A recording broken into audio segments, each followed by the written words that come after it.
సంజయ ఉవాచ ఇత్యర్జునం వాసుదేవస్తతోక్త్వా స్వకం రూపం దర్శయామాస భూయః ఆశ్వాసయామాస చ భీతమేనం భూత్వా పునః సౌమ్య వపుర్మహాత్మా.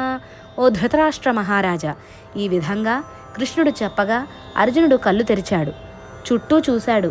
ఎదురుగా అపారమైన కౌరవసేనలు, భీష్మ, ద్రోణ, కృప, అశ్వత్థామ, కర్ణులు, తమ వైపు యుద్ధానికి వచ్చిన అపారమైన సైన్యాలు, కోలాహలం కనపడింది.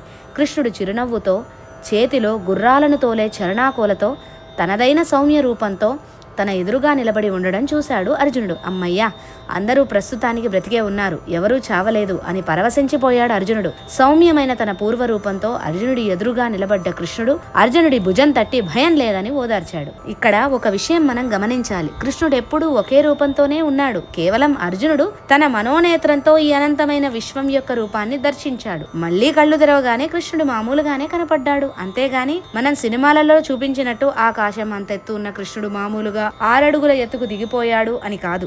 కృష్ణుడు అప్పుడు ఇప్పుడు ఎప్పుడూ ఒకే రూపం. కేవలం అర్జునుడి మనోదృష్టి భేదం మాత్రమే విశ్వరూప సందర్శనం.